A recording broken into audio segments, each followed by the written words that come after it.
At 11:42 p.m. on October 8th, 2020, security guard Marcus Whitfield was sitting in the control room of a parking garage in downtown Denver, Colorado, monitoring 16 camera feeds across 3 floors. He later told investigators he was certain he had been watching every screen carefully. He had not been watching screen 11. On that screen, in the far corner of the garage's lowest level, 29-year-old attorney Jennifer Castellanos was being followed from her car by a man who had been waiting in the stairwell for nearly 40 minutes. The entire encounter, 11 minutes long, played out in full view of a camera that recorded everything, but that nobody in the control room was actively monitoring at that moment.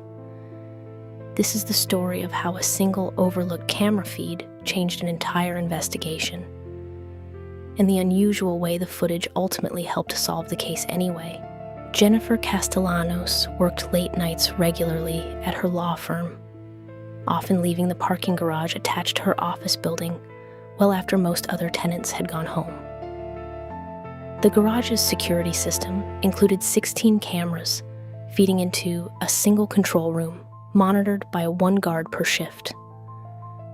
A staffing level the building's management later acknowledged was inadequate for a facility of that size. Marcus Whitfield, the guard on duty that night, was responsible for monitoring all 16 feeds simultaneously while also handling phone calls, paperwork, and periodic physical patrols of the garage's upper levels. Investigators later determined that during the critical 11-minute window, Marcus had been on a phone call with his shift supervisor regarding an unrelated maintenance issue. His attention split between the conversation and the bank of monitors in front of him.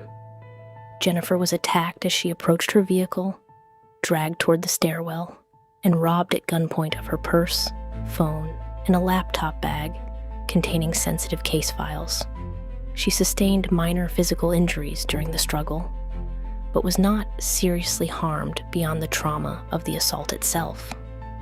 When Jennifer reported the incident roughly 20 minutes later, having made her way to the building's lobby in visible distress, the responding officers immediately requested the garage's security footage, expecting straightforward identification of the attacker. What investigators discovered when reviewing the footage was unsettling on 2 levels. First, the assault itself was captured in complete, undeniable clarity. Every moment from the attacker's initial approach to his eventual escape through a side stairwell exit was recorded in high resolution.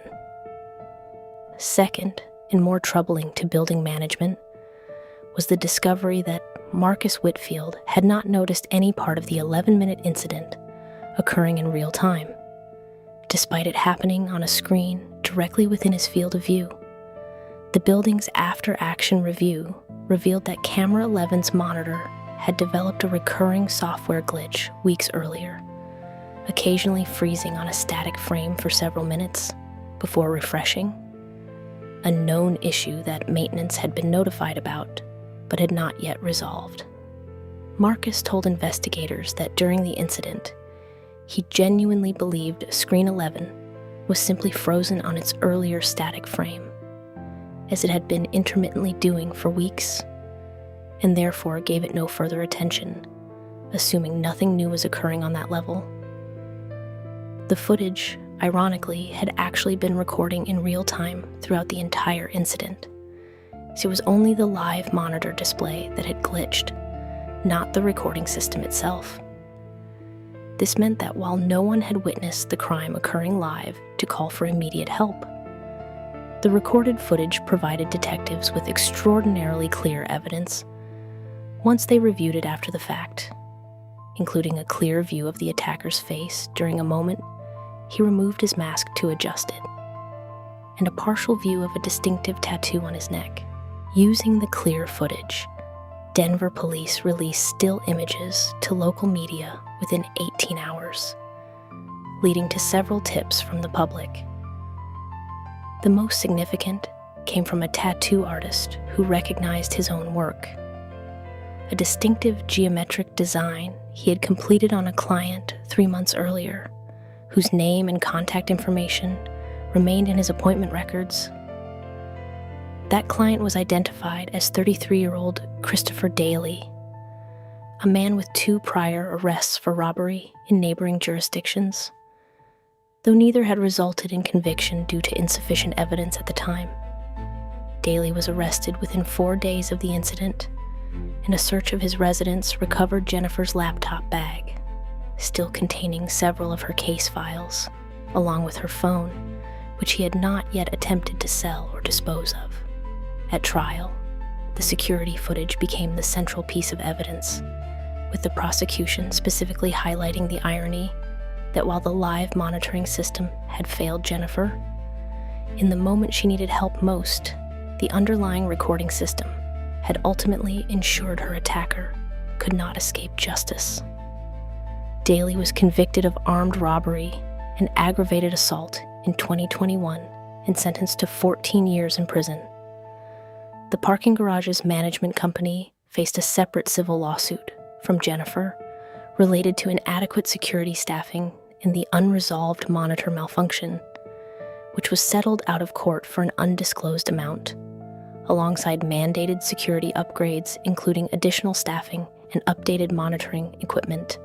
Jennifer has since become a vocal advocate for improved parking facility security standards, testifying before a Colorado legislative committee considering minimum staffing and equipment maintenance requirements for parking structures attached to commercial buildings.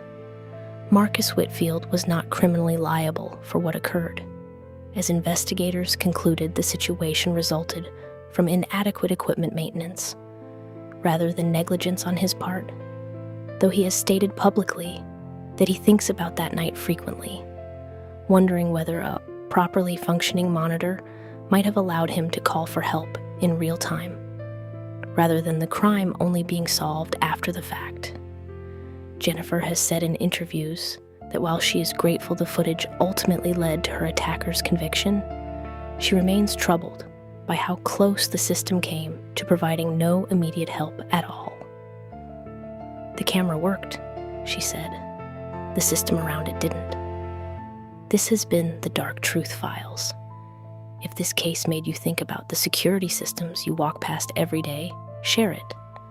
Sometimes the difference between safety and danger comes down to equipment nobody thought to check. Stay aware. Stay alert to your surroundings. And never assume someone is watching, even when cameras are present.